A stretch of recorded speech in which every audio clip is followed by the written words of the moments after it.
All right, good evening, everybody. I'm Watt. I'm Catfish. This is Vinyl Talk, our third episode. And first of all, I want to thank you all for listening to us. We're just having a ball doing this. We live on vinyl. We just love it, So we hope you guys get something out of this. And go visit your local record store. There's at least 5 or 6 of them here in the Tulsa area. And don't buy a Crosley. Get you a better turntable. I mean, for albums like this is an album that got this band tagged as the poor man's Led Zeppelin. Mm-hmm. These guys did the Detroit whacked out blues with just a ultra heavy for the time. Oh yeah, just a heavy edge for the time, yeah. And they got fairly well known, but they just, the 70s with all the excess and everything that went on, it partially led to them disbanding, or at least for a while.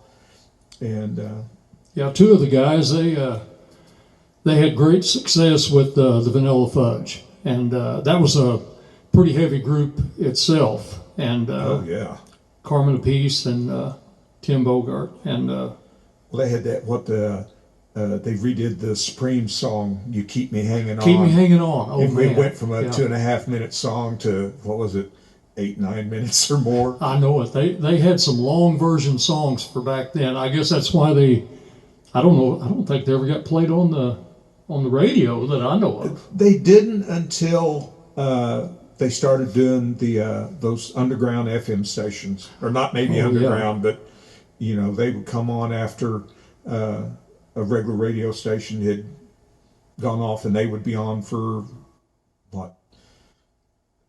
6 hours maybe, from like 10 to 4 or something like that. Well, back when I was about 16, KMOD was coming on. I can't remember what year they started, but every one of those DJs had to be stoned. It was always, this is KMOD, Then they'd start laughing, and they couldn't do the rest of the call letters, and they go on to a couple songs, and when they come back, they would go, and they would just keep going. That was Scary Mary and Teresa DeVito. Yeah. They had the midnight Oh my gosh, that was great listening back then, because you heard all kinds of music, like I say, underground stuff, and it was really good. But back to the album, like Danny said, was their second album. They released it in 1971 on the Atco label, and they had one song by Little Richard. Yes, Little Richard's Long Tall Sally. And a lot of people, or the critics, I don't say people, but the critics really panned them for this. They said it was a drugged out, slow train to, I'm not sure what, but I mean, it was just that blues. It was done more bluesy with massive volume. Yeah, it was loud, and the people loved them. The record sales weren't bad. I mean, they considerably got better, but it was around this time that they met up with Jeff Beck and Rod Stewart, and they kept talking as time went along. They wanted to form a band. And cause friction. And the albums were always good, though. They were totally professional. Mm-hmm. They had the same deal per album. They had 6 originals, 2 covers, and this album was no exception. I know.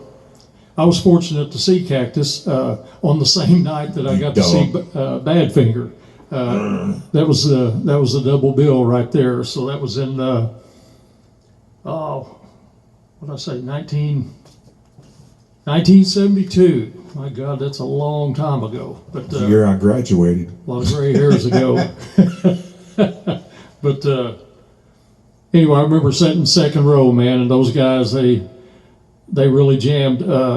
They had a keyboard player then. I think in '72 they changed the lineup.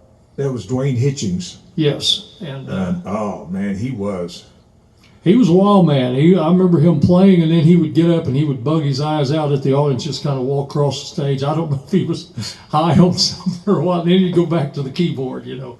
But it was another great show. But let's see here. Anyway, Cactus, I think later on they did an album with Jeff Beck, right? After the Hot and Sweaty album, the fourth album, they played like some of the big festivals that summer and then quit, and just went. They went with Jeff Beck, and you know that was there should have been more of that. Mm-hmm. But that's a story for another time. Oh yeah, that we song, get into all kinds of stuff on that one. That song "Superstition" off of that album was, man, they kicked ass on that one. That was one of my favorite songs off that album. But well, the thing about it is Cactus, the three main members, guitar, bass, and drums, they stayed together for up until Tim Bogert had to retire because he had a motorcycle accident and just couldn't play anymore. And then Jim McCarty, he's been sick off and on, so he helps write plays. Carmine's the only one that really tours anymore, and he's an awesome. I mean, the guy can do everything. He can write.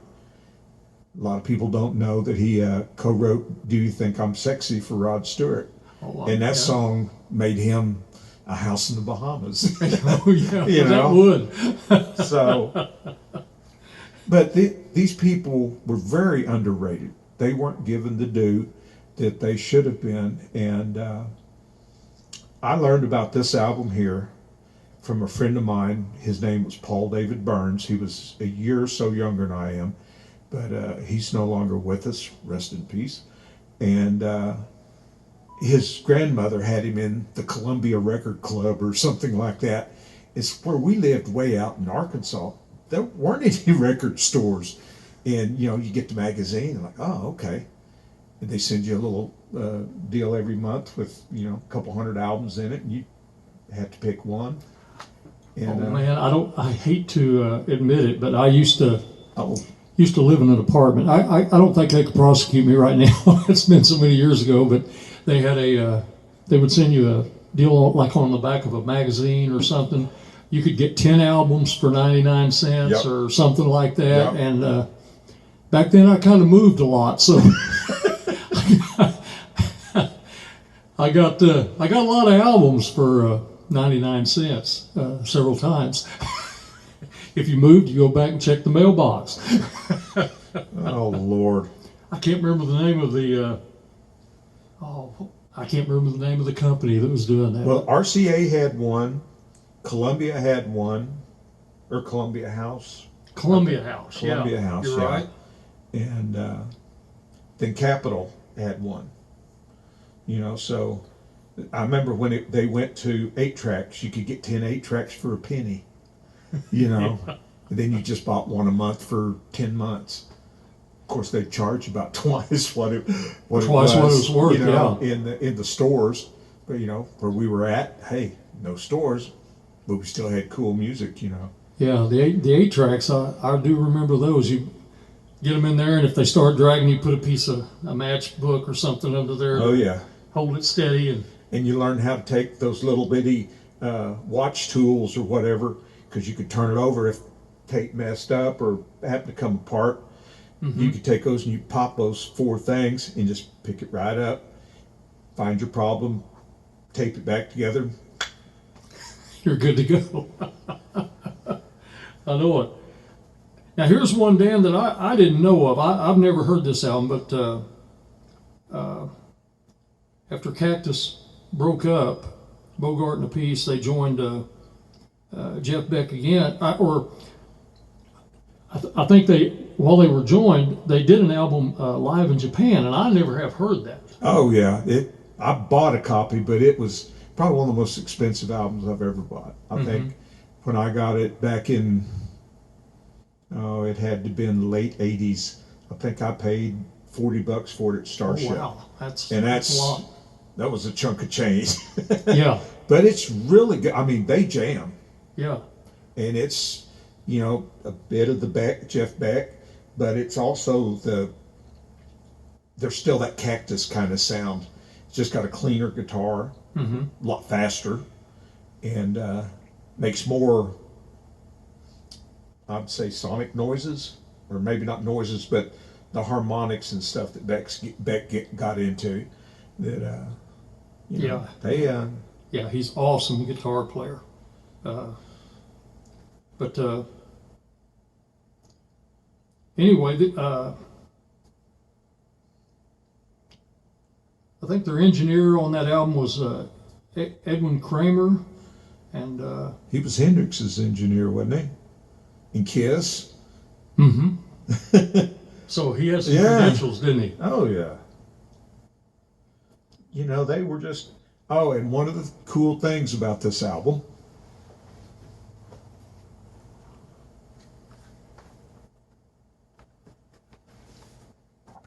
Oh, the poster. I've yet to see that one. Back in the day, which we're talking about this, the 70s and 60s, bands as a good promo tool would put some kind of a striking photograph or, a live shot or something like that onto a poster that the kids could put up on their wall, and the record company would use it to promote the band. And this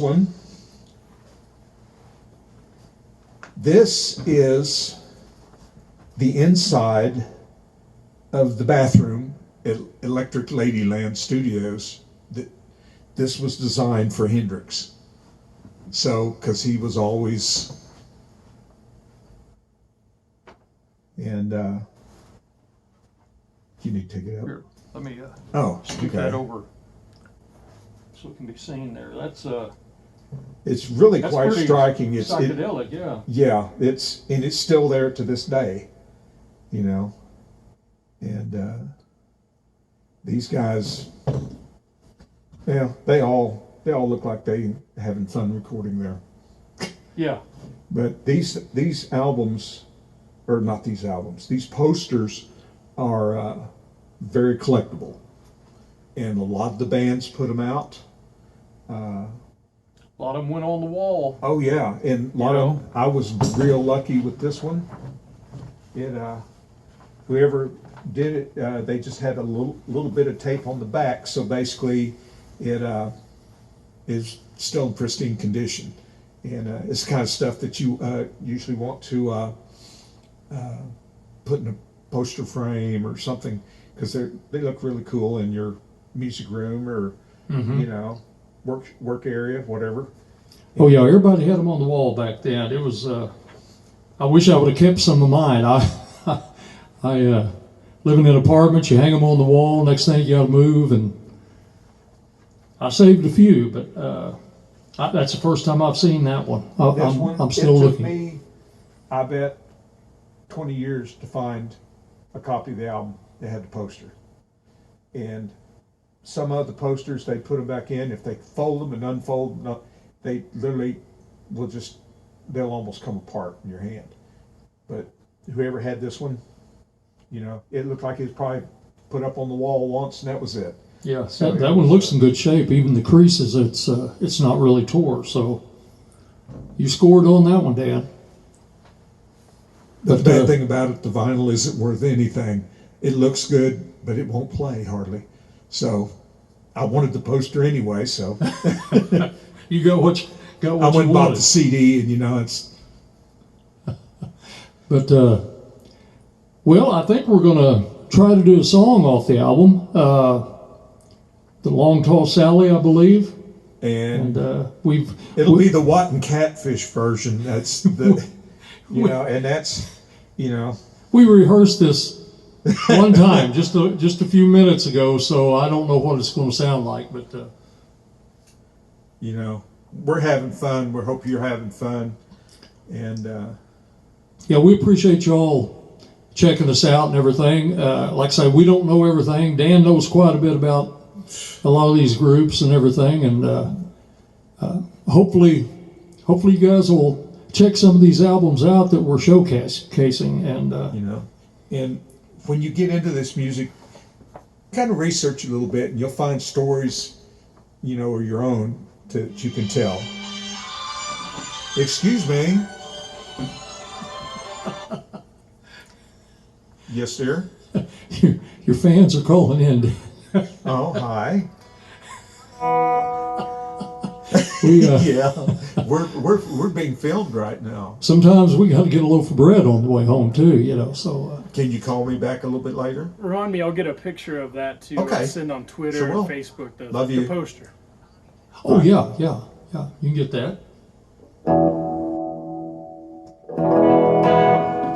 All right. Thank you for the All right, indulgence. here we go. You know, we're going to give this a shot. We've never, like I say, we tried this one time. It's a standard song, but they kind of had their own little flair on it. But Yeah.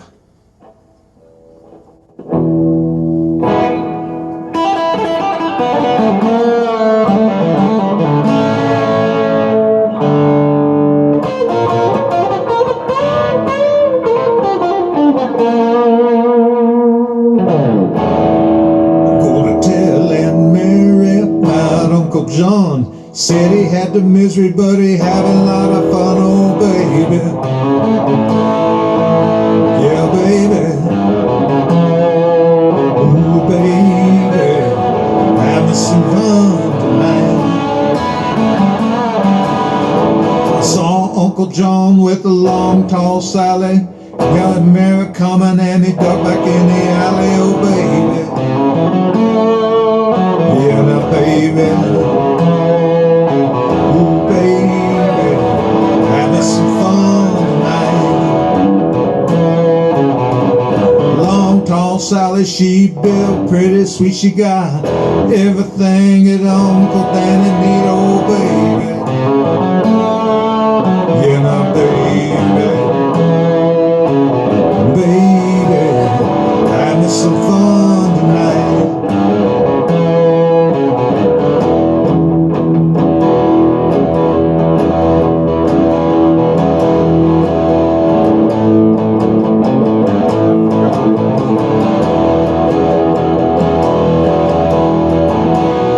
Here's a little good golly Miss Molly. Good golly, Miss Molly, show like a ball. Good golly, Miss Molly, she show like a ball. When she rocking and rolling, honey, can't hear your mama call. Gonna have some fun tonight. Gonna have some fun tonight. Lord, everything's alright. We're gonna have some fun tonight. We're gonna have some fun. Having some fun tonight.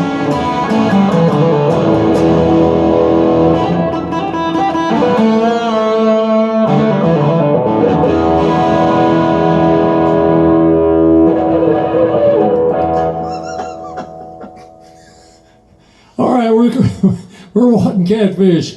Appreciate y'all listening. Like I say, that's the only really about the second time we've even attempted that, and like I I hope say, you take it in the spirit of the fun that it was done. yeah, professional is not one of our words here lately. With this virus and everything, we're a little rusty, you know. We're a little rusty and we're a little old, but what the hell, you know? We don't give a shit. We have fun, you know. So, Never too old to rock and roll. That's right. That's right. And if it's too loud, you're too fucking old. old. Huh? Yeah, I was going to say it with you. Good night. God bless everybody. We'll see you next time.